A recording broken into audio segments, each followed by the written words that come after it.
podcast listeners, if you hear my voice right now, I need you to do something for me. I want you to take out your phone or on your computer, go to Apple Podcasts, search for Ask Your Oldhead Podcast. You'll see my logo, my little picture, my little image there. Find the show. Please rate and write a review. It's a small thing, but it helps others find this work and find what I'm doing here. And it really, really matters, as small as that may seem. So if you could please do that before we get into the show, I would much appreciate it. Thank you for listening. Let's get into it. Peace. So as we get into the first show of July, thank you for being a listener. It's been a busy month, a lot happening. However, I am diligently getting us back on schedule. We jumping right into a conversation about the Summer of Soul, Questlove's new documentary about the Harlem Cultural Festival, which took place obviously in Harlem. I'm gonna let the conversation speak for itself, but thank you for being on board, and please enjoy. Peace. I'm Majestic. My brother Justice, what's happening? What's happening? So we are back together again, and today, I guess sort of on time, and right around the time, with Black Music Month as a thing. And then last month we had on the radar to have a conversation about Black music, and debuting this weekend on Hulu and in theaters, Questlove's Summer of Soul, or When the Revolution Could Not Be Televised, hit the airways. I'm actually thinking about, I got the Hulu and I watched it twice already, buying the ticket just to contribute to the overall numbers. Maybe that get them to 600, 780,000. Maybe my ticket get you over the hump. You know what I'm saying? You get to 1 million. I don't know. Right. But in any event, so I'll give just a summary for the folks that maybe couldn't read the context clues. Summer Soul is the name of the doc, and it's about the Harlem Cultural Festival during the summer of 1969, which was filmed and recorded in color, but never televised, never editorialized, never, to my knowledge, in any way charted within sort of the music history, what was it, lexicon? Is that the right? Catalog. Never, not matched or paired with what happened in Woodstock the same summer. You know what I'm saying? In any way. But as one, at least my first thought is someone watching it and seeing it and thinking about it over the course of a summer and the number of artists that participated, it is actually quite a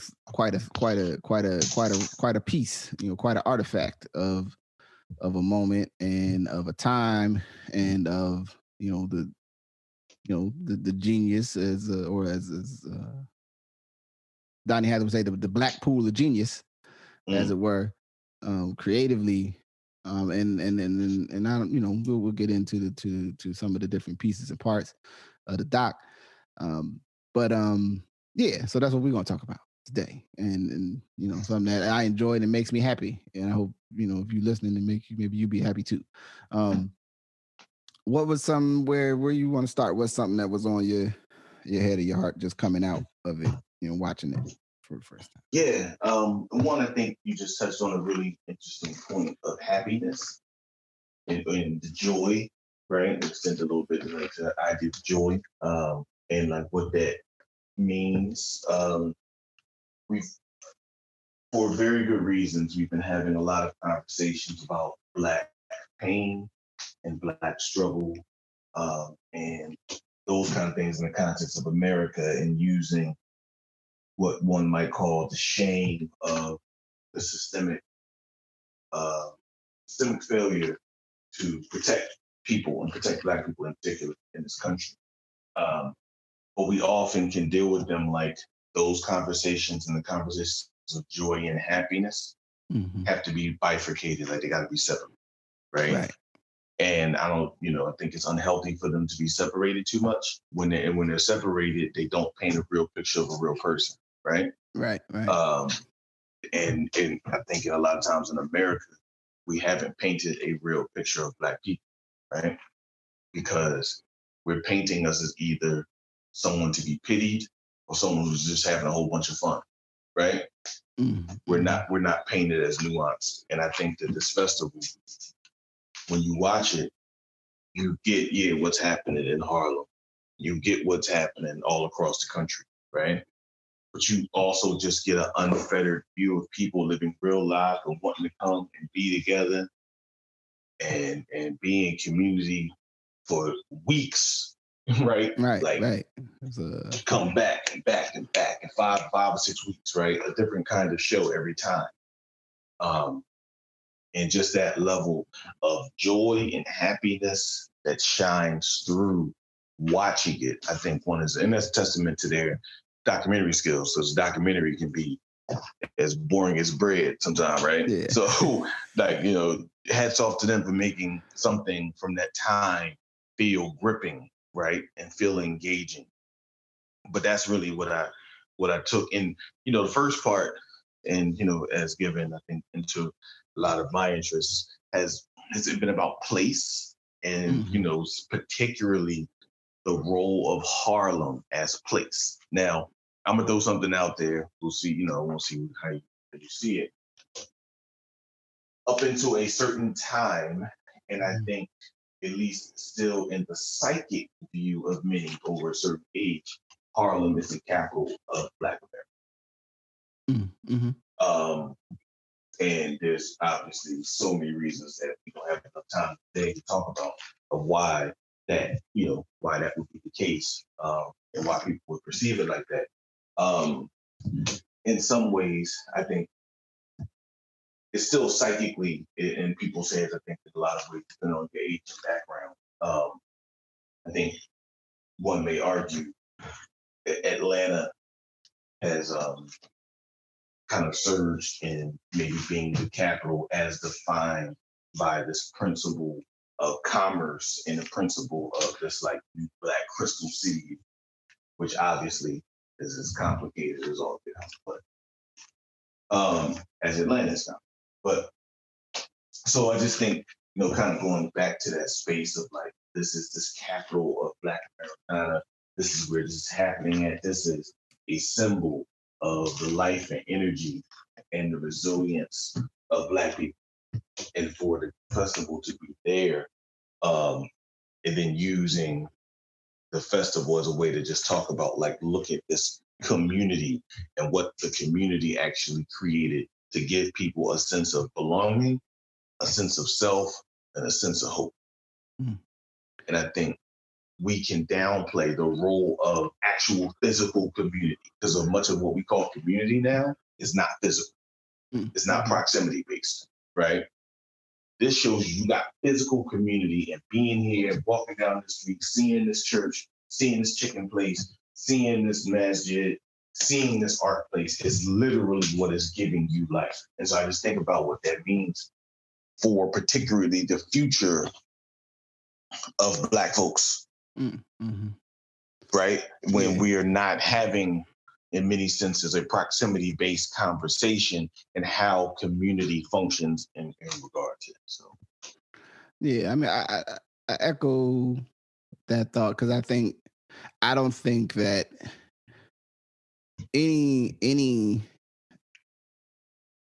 because even like when you say Harlem, we got to remember like Harlem being like a neighborhood of right New York City as opposed to like the whole city. So when you even think of other parts of the country now, Harlem for most our young lives and adult lives had that moniker of like, yeah, this is the capital of Blackness, and not because of just like demographics, obviously part of it because it did have Black people in it, and it still has Black people, lots of Black people.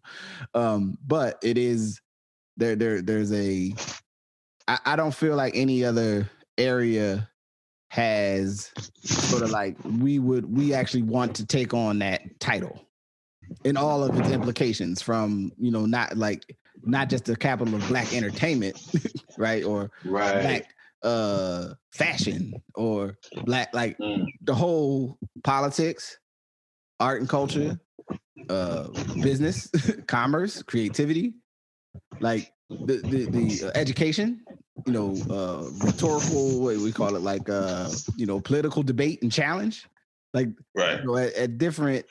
I mean, I think, I'm sure there's a scholar out there that could tell me I'm way off or say I'm on, but I don't think any particular, let alone particularly like a neighborhood, as it were, in any city, whatever its scale or population as pertains to Black people, has like embraced the idea that actually, although I'm an elected official in Harlem and so I represent this district, I also understand that there's a part of what I am that has a national implication. Right. I am a I'm a creative person in whatever genre of creativity. And I know that there's a certain part of it that makes it different doing it here. Or I found my first community, as we talked about earlier this year, when we talking about the Black art genre. If you talk about, business and commerce, that was even back to the age of the Garvey era, like, you had to get a foothold in New York if you was going to build some sort of economic, or at least to have the presence, of a international to national hook point, to catch point. Like, I don't think, I think most people today would almost just, speak to would be more on the Harlem is not the capital of Black people than anybody saying we want to be the capital of Black people. Maybe Atlanta does. I don't know. But maybe they do. You know what I'm saying? And like I said, in the fullest context, right? Like, we want all of the stuff, and then there's people positioning themselves within the context of, we might be acting locally, but we're also thinking of this, nationally and globally. And so one piece I will say there, I think is important, and we talk about this, it's like another one you can say, actually, when you said that, maybe thought like, well, countries sometimes have financial centers, right? And they have political centers, and it might be a distinction where I think Harlem for a long time actually was the kind of centers of all of that, whereas obviously demographic shifts and a whole host of things don't necessarily make that the case, as well as a whole host of successes. But I think you just see it in the documentary. It's palpable that, this thing that is so powerful for anyone to see, anyone in the world to see. This is just isn't something for Black people to feel good about, although Black people should feel good about it. Mm-hmm. Anyone in the world should see this documentary and feel good about just who our people were and are. Mm-hmm. And I just think that Harlem was the physical representation of that in regard to watching this, right? Mm-hmm. And so that's really that's one of the big things I just took from it, and even the densities, like how do you get all the people in a park, right? And and even to those that have not, those I guess I would say not initiated, affiliated, connected, experienced enough to ever been to Mount Morris Park, now Mount Marcus Garvey Park. Don't know nothing about the bell tower, never seen them big rocks, that you can see in certain scenes in person, right? Never seen them different stairways to go up the hill, because it's up a hill, at least from the angles that I've been in. So it's something up there, but you can't see what's up there. Right. Yeah. Till you get up there, then you're up there and you're like, oh snap, there's like a whole park up here. This is dope. Right. Like, and it's not like not that Central Park is not a neighborhood park in a sense, but like Central Park is a giant park amidst like big buildings, and Mount Morris Park, now Marcus Garvey Park, feels as much as any neighborhood park in a city on the scale and the way New York is structured. Like you're in you're not like in a park that has all this extra parking for people to come in for concerts or like something like modern sense, right? So I'm trying to bring this up because I want people to frame in their mind, if you've never been to Harlem, or if you've never been to Harlem beyond like 125th Street in a couple of spots, right? Like you might not have you might not be making the right references in your mind when you're thinking about where this happened, right? And so this being at Harlem, like it was a festival in the community of Harlem, right? And which makes the scale bigger because there's so many more people, right? Where like if it was a festival, I don't know, like, you know, in a much smaller city, like, you know, Trenton, New Jersey, like it might be a lot of people, but it wouldn't be this many people. I mean, just right. many people available, or as many people may not feel compelled to check it out. But you know, you were within walking distance for hundreds of thousands of people to show up. Right. I can go like, oh yeah, we're going up to the park. You know what I'm saying? And so that piece, and then just sort of the idea that at least Gabi started with, and I think it's important for people contextually, is that the film speaks to is like this is happening in 1969 on the back end of the summer, the hot summers. What there's a name that different either one of them other has been in the canon already. Like the summers of riots and revolts, the year after Martin Luther King was assassinated. Yep. You know what I'm saying? The tail end of the 60s, and a summer that, quite frankly, folks were like, man, we're gonna like what's gonna happen this year. You know what I'm saying? In terms of, you know, potential for, you know, violence and explosive, you know, response of the conditions that people were living in. And, you know, the Panthers coming into bloom. You got, you know, kind of before what's about to come with the 70s and sort of a pivot in what the conversation of Black people goes to around ourselves and our own, you know, sort of self-determination. You know, there was something else I had on my notes. Let's see if I got it here. Got you know, before things, like, I mean, even in the film talk about like the idea of Black, like even though it was like it had pivoted in the community by then, right, and was being moved from, but it was still relatively like it was a new hip thing for Black people to embrace being called Black. You know, and again, to all my people who love to assign all things that relate to us to other people, you know, self-determination is where that came from. Like, you know, people have cited, and I've seen some different things, threads, and, you know, it's a colonial term that came from. I'm like, yeah, but, you know, we pivoted to that thing. You know what I'm saying? And we ain't want to be Negro. You know what I'm saying? But, you know, what my grandfather used to say, you know, like, you know, last time I checked, I was colored, but I don't know. You know what I'm saying? Like, you know what I'm saying? Like, you know, and we can be at a distance where we can't remember what it was actually like when it was a new thing.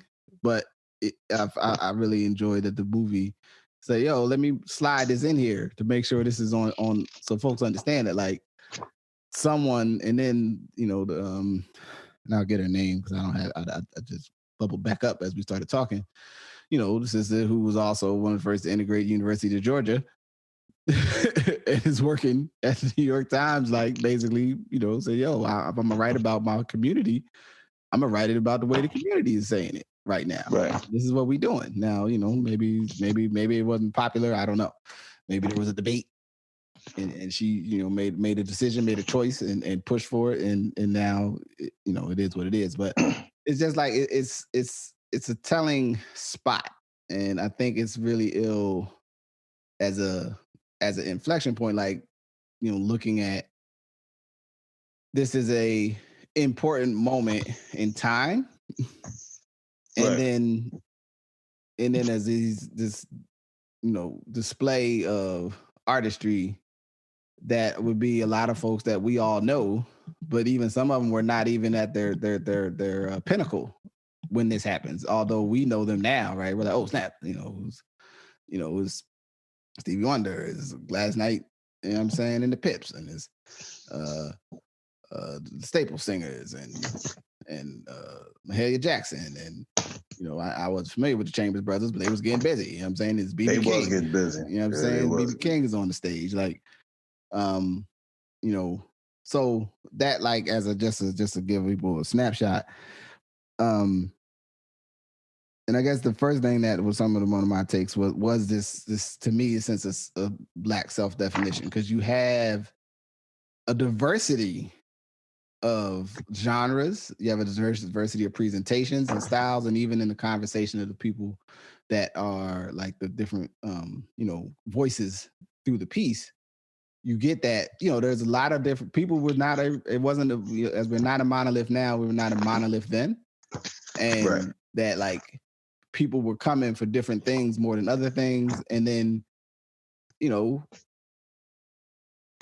everybody wasn't like trying to do the same thing, but then we also were having a change. Like, you had even though Motown was still super strong, the seeds of what was next, was on deck. You know what I'm saying? And the and then even the presence of gospel, which I think, at least I know most places now, if there's a music festival, there's usually like the gospel day. Like right. it's on Sundays, or like it's like the here like the Good in the Hood. And I didn't get to watch the live stream. Shout out to my man Sam. You know what I'm saying? Everybody involved with that.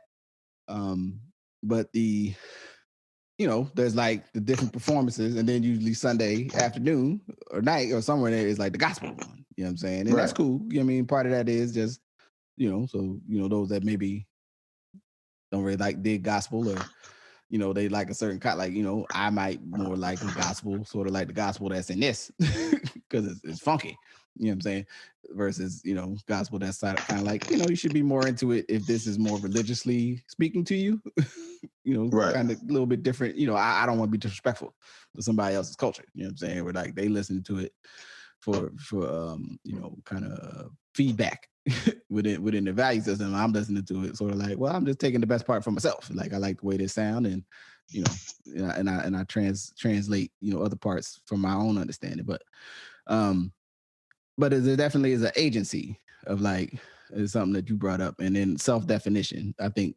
displayed here, right? Because these different acts, they coming up with their music and their styles. They're coming from all over the country, which I think is kind of ill. We think nothing now of a group, going everywhere. Right. And we have a whole world that's much more suited to like you coming from wherever and performing, and like maybe having a hotel to stay in and places to go and car services. And it's just like, I know 1969 wasn't like that. Like, we had touring musicians and stuff, but I'm very curious if they had some behind the scenes deep cut, get more information stuff of like, what was the travel situation for people? Like, were people staying in people's cribs and like, right, I'm saying, all that sort of stuff. Because we know, well, I think, so 2 points I want to touch on from what you just said, I think, which is really important points to remember. One, that what we saw on the documentary, I'm going to more broadly frame it as freedom music. Mm-hmm. Than just gospel or just any of it, like even some of the Sly and Family Stone stuff, right? Like, Sly and them was from out west. They was on the, they was progenitors. Like they was the forerunners of the whole 70s, everybody being cool. You know what I mean? Mm-hmm. Yeah. But when you listen to the music they did that day, they were doing like freedom music, like the higher. And when you listen to it, you can tell it represents something else. Mm. It represents another kind of possibility, right? So to me, that day, people were doing freedom music, right? And all of it was freedom music in different forms, right? And so even some of the gospel, when you listen to it from a thing of when gospel, because it's not a statement about gospel or not the particular forms of the music that are actually speaking to the possibilities of a people. And communicating the possibilities of a people through its relationship to struggle, continuing on and having a bigger picture and a higher vision. Obviously, in this context, through the range of like, natural being or God or Jesus, but like this broader sense of we are moving towards something. And so that's the power of what came out of that show. A documentary, that you have all this music that all in some way is about like people's freedom.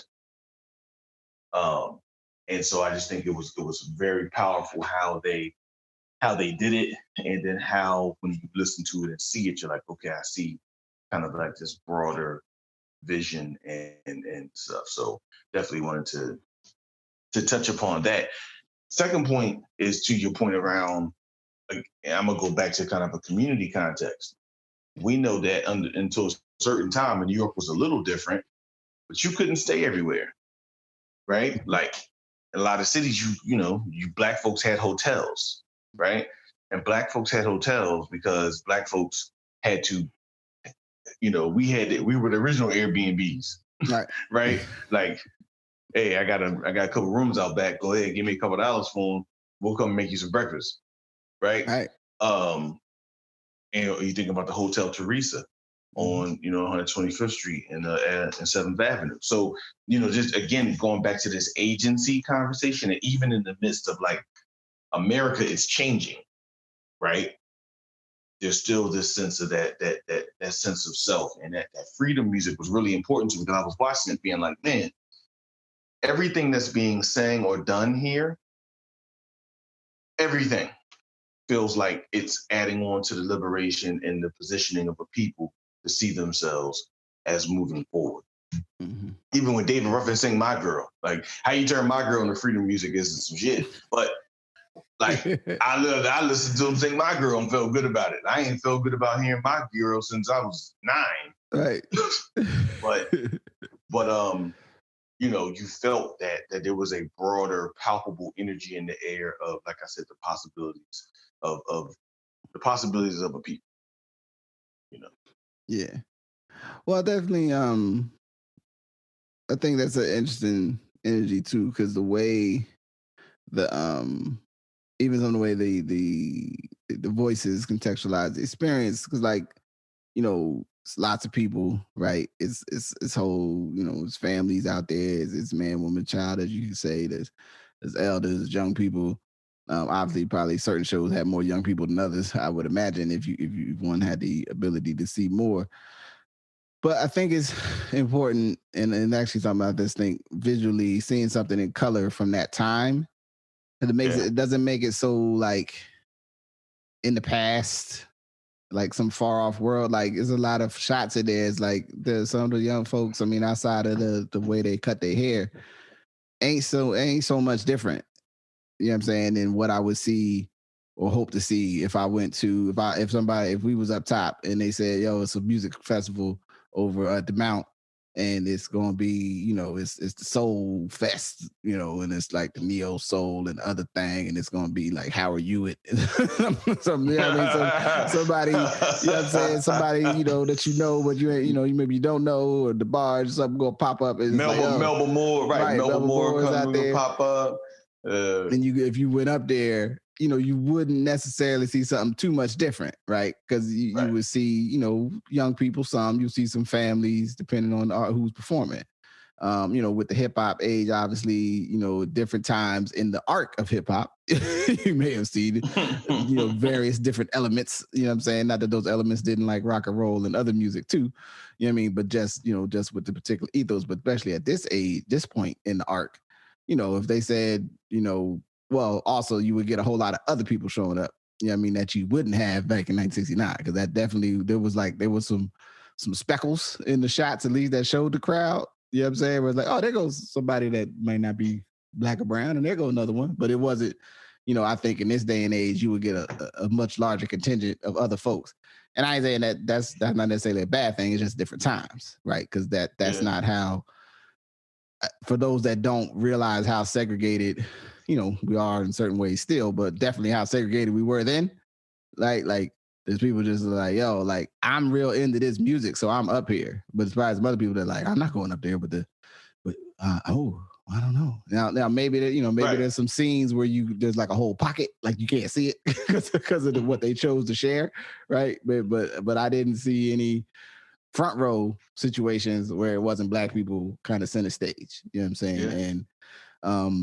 And I think it's ill just the idea of like, how important two communities are, like those sorts of summer events. Like again, obviously the scale of Harlem in the 60s is that you can get these giant, in some ways national artists and bands where, I think in this day and time, you depending on the size of it, you might be able to get, a couple national folks, but you probably have some like your local artists and some people that, maybe folks in the area know and, mix of this and that, but it might be harder to get, it seemed like there was one day that was like a Motown review or something. Like it seemed like it was all Motown. I'm gonna have to look to see if I can find something with more of a rundown of what was at each thing. But it did seem like there were themes. That's quite a feat.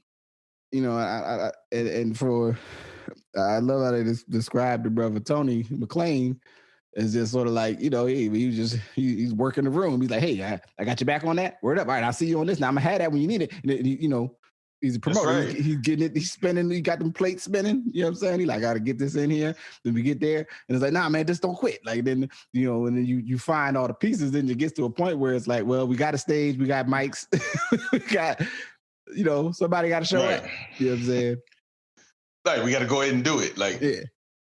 I think it was important to again, the role of even politics and the representation of those things in regard to getting the festival done, to talk about, Mayor Lindsay and obviously, his foregone time as being a elected official that could not and does not exist today, being a Republican that was deeply engaged in, social elements of what it meant to engage with community, and of which we're quite familiar. Yeah. But just to think about how did you get something like that done, and honestly, besides New York, that's probably the only place you probably will have that level of money, right? That like a city's going to give for a festival, right? And I think the other part about that was at that time, the very famous artists in Black communities didn't necessarily have to be ones that were put on by huge record labels. So therefore, if people listen to the Chambers Brothers or people listening, to the Staple Singers and stuff like that, that's put on because Black folks all across the country is listening to the Staple Singers, right? Right. It ain't because you set up a deal with this label to get, Khaled, you know what I'm saying, like to the show, and you had to bring along somebody because you did that to do that. And so it's just like, these are the people Black folks want to see. Yeah, and these are the people who could be around at that time, and that can make sense. So I thought that, that was important. And then the global reach of how they try to have the conversation, which again, hats off to Questlove and his, the folks that worked on the film. But really even the framing of El Barrio and then Ray Barretto, and then really understanding that while we talk about Harlem as this place of Black Americana, El Barrio is one of the fundamental Puerto Rican neighborhoods in America, right? Mm-hmm. Mm-hmm. And that relationship and acknowledging and seeing that relationship, I think it was important for people to give people context, because I think, the way we receive information can make us think that only Black people live in Harlem. Like you were saying about like saying someone was like New York. Well, no, it's Harlem. It's not necessarily all of New York that's doing this. And even in that, there are different parts of Harlem that make up Harlem. And the sound of New York and Harlem being this place also means there are people from all across the world living in Harlem, right? In El Barrio, you have obviously Puerto Rican community, Cuban community, a not small population of Italians who were kind of left over from the transitions. Mm-hmm. And then, but also like Panamanians, right? Who would look like, you would just consider them to be West Indian or whatever until you recognize they speak Spanish, mm-hmm. And so just kind of like beautiful mosaic, as David Dinkins talked about, that existed in this place that again allowed it to be like where this music and this culture could also connect. So you can see the relationship as they talk about between the Young Lords and the Panthers. Mm. Really talking about being intersectional in a time before it came back into vogue, right? And I think the documentary kind of highlighted that. All right. I think well, something I want to ask you to come back to, because you have brought up, in our discussion around agency, because I think like you have an event like this one, and I think it was important that the movie spoke to it in terms of like at some point you need some bread, and and that there was a sponsor, a major brand, as it were, at the time of Maxwell House. And this, hey, spoiler alert or whatever, if you feel like I'm ruining the movie for you by talking about it, but go watch the movie and you'll understand that I'm not. Okay. In any event, and I guess it's still a thing. I guess it's probably even more of a thing now, but I just wonder. I think that folks still don't totally understand like the scale to which brands or corporate America didn't always kind of sponsor stuff related to Black people or stuff that would put them too close to Black people. Maxwell House as a brand under General Foods or whatever, which I don't even know if General Foods is still General Foods. I think they still are on the label and stuff, but and this in no way is a yes or no or support to anything any of those entities do, but understanding that like you have ingredients here in order to get this done, right? That requires these different pieces and parts, right? So you got to have, somebody who got the idea. And I guess this was the third Harlem Cultural Festival that existed. I think one of the things speaks to that. One of the images, at least that pops up, if I remember, in the film. But this was obviously like a higher scale, right?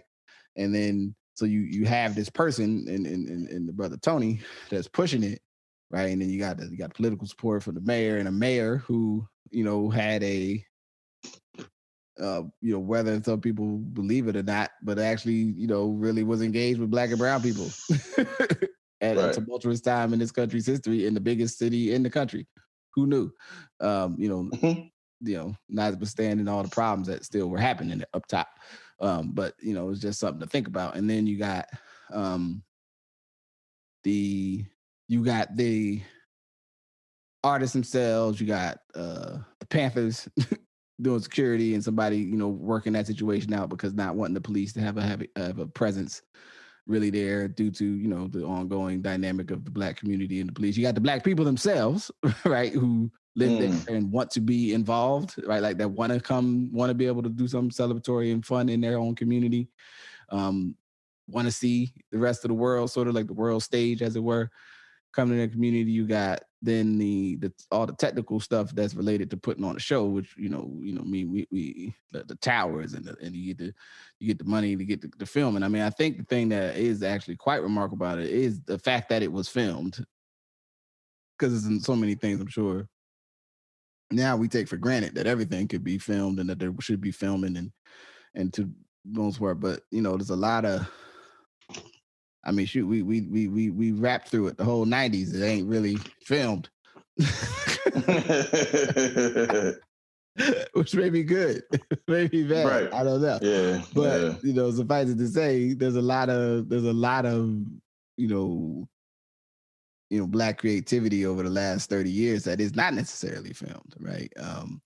And so that somebody, got that down. But what was some of your just thoughts though around like kind of agency and messaging, with because there's something that we. Well, I think you really just touched on it perfectly. Just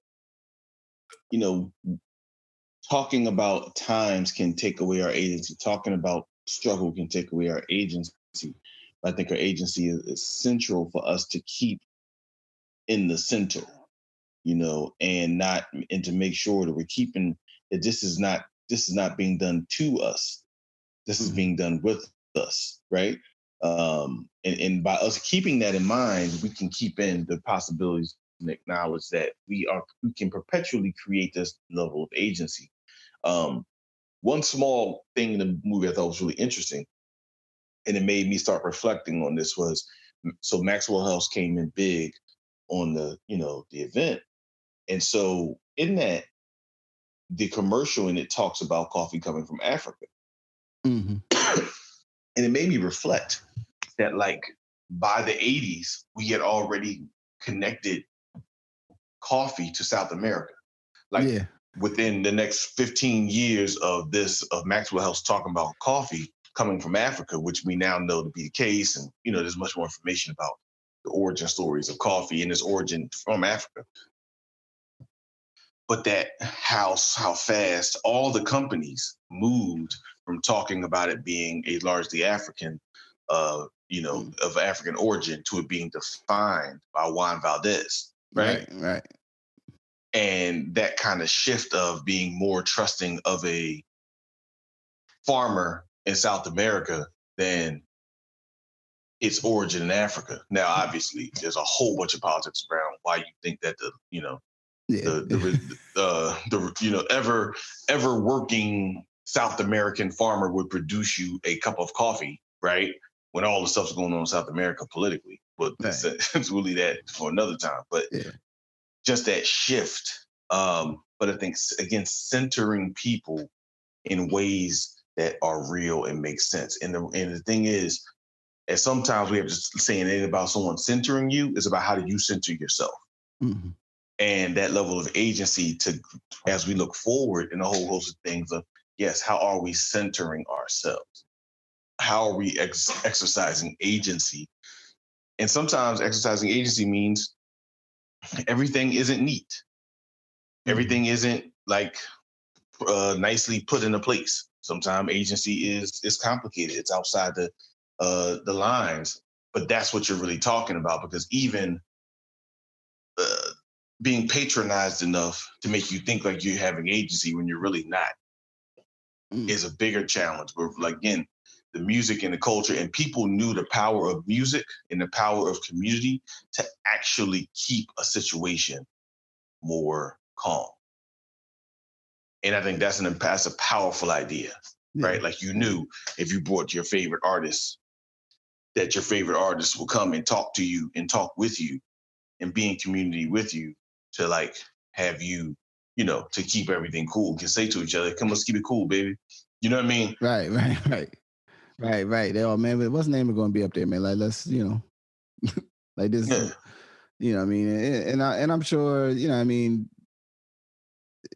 things happened probably, in the neighborhood and in the area, right? Like, that we wouldn't want to be fans of, but the nothing happened that derailed the event from going on and being, was it 6 or 8 weeks of shows, you know what I'm saying, in the community, a giant stage built, you know what I mean? Like, it's quite a feat. I know how many things it's just like, we have one big thing every summer. Like, it's the one, it's a weekend or something. It's, Friday to Sunday night, that kind of thing. It's quite a, a deal. Something that I was thinking about, and I want your thought on this. I mean, what do you think about like these days? Like, do you think a festival this way, like with this combination of that, it is a community thing, right? It is of this community, but then it's also got this presence that's national in a sense. And I guess, we could probably debate that because they're national, because as you brought up earlier, that a lot of these were music that Black people were listening to. So therefore they are national in that sense, but other people may not have treated them that way. But do you think, this type of event, would happen today? Like, what would that look like today if someone was trying to put something like this on, like 6-8 weeks of, joints? Yeah. Well, again, I think there's one part of it that says, right, exactly. There's one part of it that says, how many places do you have density for this? Mm-hmm. I know, I've read about other festivals done like this all across the country. There was one in Boston, the late 70s, that was really big. There were a couple in Atlanta during the set. So, I mean, I think you had them, but I don't know if you had them 6 weeks in a row, right? And I think that's only happens with a degree of density that Harlem and by extension, kind of New York had at that time. And then there's also this conversation, there's this space that I think a lot of our festivals have just become really segmented, and I understand why. Like, for example, the Essence Fest gives people a lot, but it's kind of for a particular group of, it's just literally for a particular group of people of age range, right? Right. Like, it is done to do that. Like, you got the summer festival down in Maryland where they bring folks on. Like, so you got these individual festivals. What you don't kind of have is this broader idea of what's tying it together, whether inferred or explicit, right? And that's what I think is even different. Like, even though it's at Harlem Cultural Festival, but it's explicit of talking about Blackness. It's explicit talking about the rhythm of El Barrio, right? It's explicit talking about global conversations, global music with Hugh Masekela, right? Mm. A lot of our stuff is segmented for commerce now. Like, this is for grown folks, right? You know what I mean? This is for grown and sexy, or this is for this people, or this is for these people, or this is for the Afro punk, this is for the really artsy people. Like, you know what I mean? Right. What we don't do, and I think it's a representation of our community, we don't bring a lot of times all of our existence together, right? Whereas like Sly and them, you know, there's a difference between David Ruffin and Sly and the Family Stone, right? Yeah. However, Sly and the Family Stone were accepted as fully Black. Yeah. In that space. And so I think that some of the challenges about having that today is, where are we at with understanding people's and being inclusive in a big tent about Blackness, and not judging how people are showing up like that, or in having an intellectual thing about, okay, well, you know, do I want to go necessarily listen to somebody talking about killing somebody with my children there? Not necessarily. So I get that. But I also understand, I think, is people acknowledging our diversity, right? And really championing it, not championing it in the sense where like corporations champion it, but how do we champion it as community? Yeah, I mean, definitely, I think the tone and embodied by the segment around the fifth dimension, I'm not going to get way into that because I'm going to let people experience that in case there's more people who didn't realize the fifth dimension was Black. Our people, you know, tend to love our people. And even then, the aspect where you might be doing what you're doing, and sometimes, you know, it'd be like, yo, do people think we don't like us? Like, people think we trying to escape or some shit? And it's like, nah, we just like, this is the shit we into. Like, we ain't, I mean, we just, this is the type of stuff we like to produce. But we feel as connected to Blackness as the rest. Like, I, you know, I wake up every day and still be Black. That's like y'all, you know what I'm saying? Or, you know, African American, as some people prefer, or, you know, whatever, you know, floating folks' boats at the moment.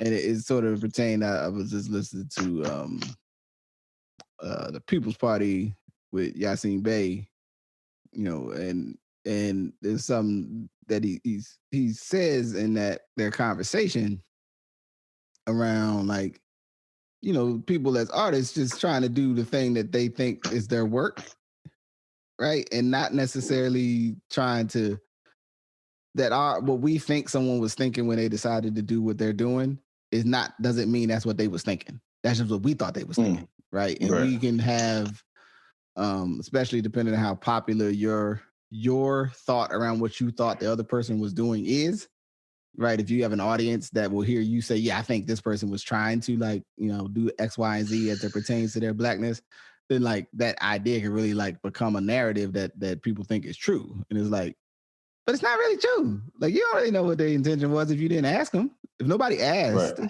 right? If nobody put it on paper or in text or somewhere where it was like, yeah, we actually had a conversation. Like, man, we want to understand your motivation behind this, create this piece. And like, oh, look, man, I was thinking about my grandma. Or some shit. You know what I mean? Or like, whatever. And the degree to which, as we would say, people want to act on what they, you know, sort of their interpretation of what is at play, as opposed to exploring, you know, and doing some legwork to make sure that they got, you know, really the knowledge and the wisdom, you know what I'm saying, to get to that understanding, and not, you know, some other fractional piece where they're like, yeah, well, you know, he ain't never like us anyway. And it's like, well, what you mean he ain't never like us? Well, you know, because he was, listen, I don't even think about it that much, but that's just how I feel. You know what I'm saying? Like, it'd be a lot of that kind of stuff, and especially, and I think too, the way that we can be positioned by the way the market behaves.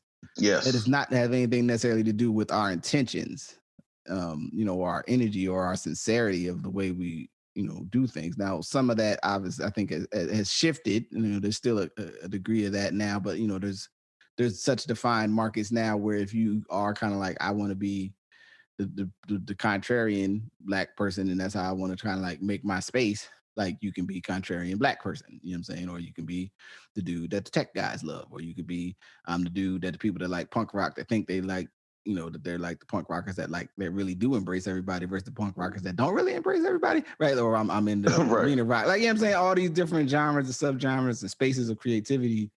Like, you can start out on the front end going, I'm going to target whatever little pocket niche of interest, especially as it pertains to Black people, that I might be able to profit in, and you may do that consciously or unconsciously, which I don't know if it was as easy to do in the past. I think you could find yourself there easier in the past, where you're just like, well, I was, if I was, I think it came up a couple times in a number of folks in terms of the artists that were from this very either classically trained or they was in, they were their capacity to do their art was enhanced by how much education and access they had the opportunity to be a part of, and or because they had been, performing their art since they were like kids with their family traveling the country, right? So you have a place when you get to that stage that you have this developed body, and then you're trying to perform it, versus, so you're highly skilled. You know what I mean? So when you get up there, but the way the market work don't really respect your skill necessarily equally as we would, assume that it does. So I just think it was very ill to see that, but then to understand that, like, all of those people wanted to perform for our community. Like, right. You know what I'm saying? They weren't like, oh, I don't know if I want to go to Harlem. I don't know how New York people is. You know what I'm saying? I'm from wherever. I don't really like New York people. And it's like, huh? Like, what? Right. Like, what you talking about? Like, for real? Oh, wow. All right, I guess. You know what I'm saying? Like, maybe we've outgrown that. I don't know if we have, but we probably haven't. Yeah. I was wishful thinking. Was I wishful thinking? Yeah. You definitely, you tried that one. Yeah, tried to slide it over home plate. It didn't make it though. Yeah, not at all. We ain't changed that much. Indeed. Well, I mean, we covered a lot of it. Anything in there you want to add? Any other thoughts that maybe one piece I thought was. Oh, go ahead. No, go ahead. I think you're about to say it, so I'm just gonna wait. One piece I thought that really grabbed me was the section on the relationship of the civil rights movement to civil rights movement to music. Mm-hmm. I'm forgetting the brother's name on top of my head right now, but the brother that was the actual last person to speak to Martin Luther King, Dr. King, who was the head of the band that would go around and would play music before they spoke. And I think that sometimes we even downplay the role of music in the movements. Like, okay, hey, all right, we're gonna have a band, and then we're gonna get up and talk. So people is already, as we would call in the common parlance, turn. Right? They turn before the good reverend get up and say something. So right. And just that role of music and how they were really traveling the country, blending the music and politics and the advocacy and all these things being really connected and not being disconnected. Which I think, again, over time, it started to be like, well, let's just connect everything. So, because they don't have to be connected. It's like, no, that's not how things really function in our community, right? Yeah. I think it's Ben Branch. I think it is. Ben Branch. And that was just, again, an important part, I think, of history that gets often lost. These figures who are so important and so important things that had so much of a big impact to you, where you had someone traveling with civil rights activists, right? So, like, these are people who are part of this movement, and they are using their gift and using their skill as being part of the movement to improve people's lives, right? And not separated, or when someone says something that gets too political, we start to talk about them and stuff like that. So I didn't want to bring that piece up. And just finally, for me, anyone who just watches it, you just have to watch Nina Simone. That's all I'll say. You just have to be present when she does a thing. Yeah. I feel like our generation, like, you might know of Nina Simone because you had a family member that played it, but I don't think who she was in her time is equal to how we experienced her in terms of how she was, covered, so to speak, in the music culture, like since that time, you know what I mean? And her importance. And then, like I said, what she, what she puts on, what she does. I don't know if maybe somebody could work on it so that you could, because I imagine for all of these, there's like 3-hour, 4-hour concert. I don't know how long these shows were, but like you could maybe watch the whole thing. Like you could go in and see her whole set. And some of the other ones, Max Roach and Abby Lincoln set, like, I mean, a couple others, but yeah, definitely I would echo, I would second that emotion, so to speak. You know what I mean? Tune in what Nina was doing and where she was coming from, and somebody just in every way.